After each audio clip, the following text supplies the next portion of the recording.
Dans cette vidéo du chapitre 27 de mes notes de cours, je vais répondre à une question instantanée et en même temps solutionner une situation de la section 1.5 du livre de Séguin portant sur le champ électrique généré par plusieurs particules. Il s'agit de la situation 1 et de la question instantanée 1 qui s'intitule « Une superposition en une dimension » et dont on peut lire les libellés aux pages 43 et 44. Après la première lecture, je ne sais pas si ça a éveillé un souvenir dans votre tête, mais ce problème-là, on l'a déjà résolu dans le chapitre 26 qui portait sur la force électrique qui existe entre des charges électriques à l'aide de la loi de Coulomb, donc Fe est égal K, Q1, Q2 sur R carré. On peut résoudre ce problème-là. Ici, on nous demande de le faire de nouveau, c'est parce que là, on va utiliser le champ électrique. Tant qu'à moi, c'est une méthode plus complexe, mais il faut quand même comprendre cette méthode-là également. Dans la vraie vie, si j'aurais à résoudre ce problème-là, probablement que j'aurais utilisé la méthode du chapitre 26. Je vais donc réécrire les données du problème sous forme d'un tableau, quand c'est répétitif comme ça. Donc, première colonne pour identifier mes trois particules différentes, A, B, C. Le position sur l'axe des X, donc il y en a une à l'origine, une à 2 mètres et une à 5 mètres. Une colonne pour donner le charge, donc la particule A, 0.2 microcoulomb, la particule B, moins 1 microcoulomb, et la particule C, 0.5 microcoulomb. Et la dernière colonne pour donner ce qu'on cherche, donc des newtons, la force électrique qui existe sur chacune des particules. Je vais faire illustrer cette situation-là en dessinant mes trois particules sur un système XY pour les localiser correctement. Déjà, X est illustré et la charge est illustrée. Il reste la force, mais évidemment, il faut, avant de dessiner la force du bon côté, parce que c'est pas toujours évident de dire ici la QA va être attirée par QB, qui est plus proche, mais plus petite que QC, donc lequel va gagner, parce que QC va la repousser. Donc, je vais avoir une force du côté droit ou du côté gauche. Ça dépend à la fois de la distance et de l'importance des charges. On l'avait déjà fait dans le chapitre 26, mais là, je le fais comme si je ne le saurais pas pour l'instant. Donc, je sais que je vais avoir à dessiner trois vecteurs force, mais théoriquement, je les dessinerai un peu plus tard dans le dessin. Je vais commencer par résoudre pour A. Après ça, on va voir que c'est toujours la même méthode que j'applique pour chacun. Pour connaître, c'est sûr que je pourrais le faire comme au chapitre 26, parce que quand je regarde le point d'interrogation, c'est une force électrique, donc j'aurais le réflexe, si j'ai aucune contrainte d'aller chercher une formule pour la force électrique, j'irai chercher dans le chapitre 26. Tandis que là, on va se forcer à utiliser le chapitre 27, se forcer à utiliser le champ électrique E, même s'il n'apparaît pas comme question comme tel. Pour ce faire, je vais commencer par dire quel est le champ électrique qui existe à cet endroit-là de l'espace, donc en QA. Donc pour moi, il n'y a pas de charge à cet endroit-là, si on veut. C'est tout simplement, je vais calculer le champ électrique à cet endroit-là, puis après ça, je vais vérifier l'influence que ce champ électrique a sur cette charge-là. C'est pour ça que j'ai refait mon dessin en dessous, dire que je veux étudier au point A quelle est la valeur de E. Ce qui est caché ici, ça va être un vecteur E. Il y en a même trois de cachés.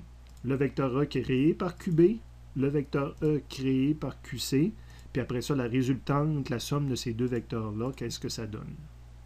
Ma stratégie est donc basée là, sur la formule ici. Il faut que je calcule un E résultant pour pouvoir ensuite utiliser cette formule-là. Je vais évidemment utiliser ce qu'on a vu à la page suivante. Là.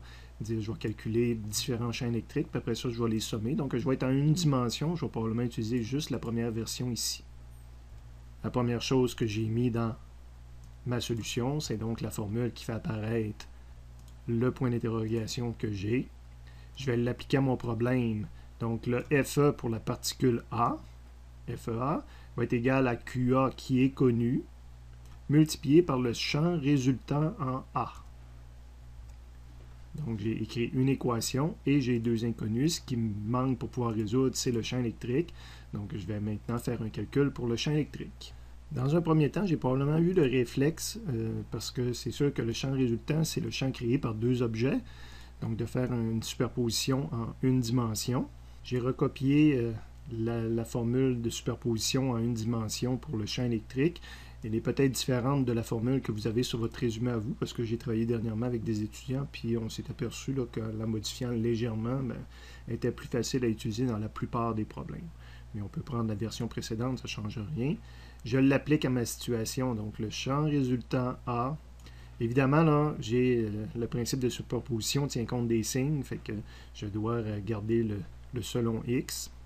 va être égal à le champ électrique créé par la première particule. Donc, dans un premier temps, je vais étudier QB, le champ électrique qu'il crée ici. C'est une charge négative, donc son champ électrique va être dirigé vers là. Pour l'instant, la longueur, je ne serais pas sûr par rapport à l'autre. Donc, je n'aurais peut-être pas dessiné immédiatement, mais je sais que le champ électrique créé par la particule B sur A va être dirigé de cette façon-là. C'est pour ça qu'en traitant le signe, j'écris que c'est plus mon module de ce vecteur-là. La deuxième particule sur A, la deuxième particule, c'est QC, donc je vais l'avoir appelé ici en dessous QC sur A. Et c'est une positive, donc le champ électrique créé par cette particule-là est dirigé vers la gauche.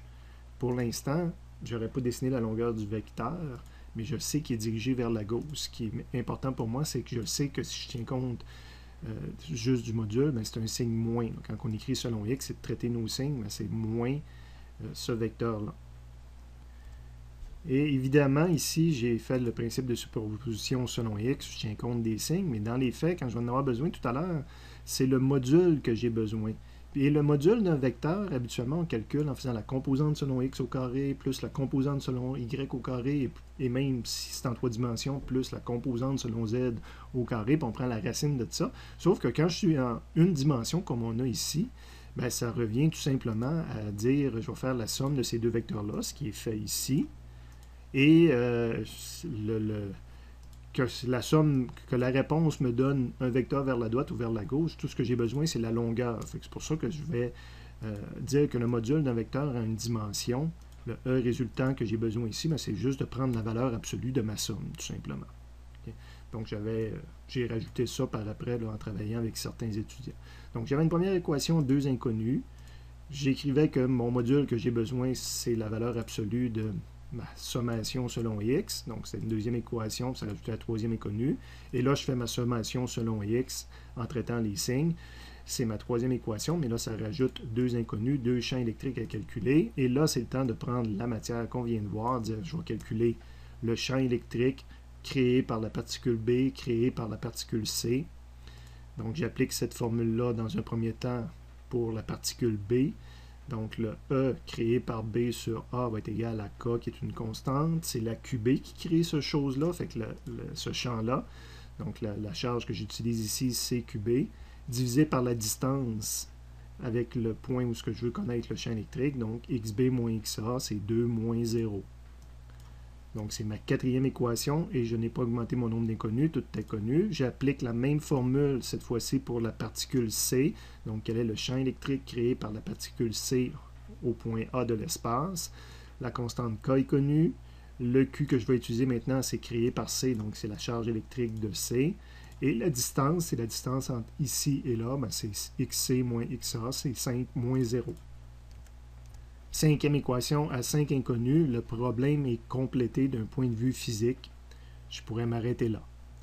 Évidemment, plus intéressant d'avoir une réponse, je rentre ces 5 équations-là dans une calculatrice. Ce qui est fait ici, la calculatrice me retourne les réponses. Réponse que j'ai transcrit ici. Et c'est là qu'on voyait que compte tenu des distances et des valeurs des charges, le B sur A est plus grand que le C sur A. Donc évidemment, tant que je n'ai pas fait les calculs, je ne pourrais pas dessiner, je n'ai pas de moyen de penser que ce vecteur-là va être plus long que lui et qu'en bout de ligne, ça va me donner une résultante. Si je n'ai pas à faire les calculs, je fais un dessin en estimant, pas en estimant, en posant, parce qu'évidemment, les poser que les deux soient égales, ça donnerait un vecteur ici inexistant, donc ça n'a pas d'intérêt. Ce que je fais habituellement, c'est que je fais gagner vers la droite. C'est plus naturel, c'est de sens positif, donc je dessine celui-là un petit peu plus long que l'autre. Mais tant que je n'ai pas fait les calculs, je ne peux pas mettre d'erreur à cet endroit-là si on veut.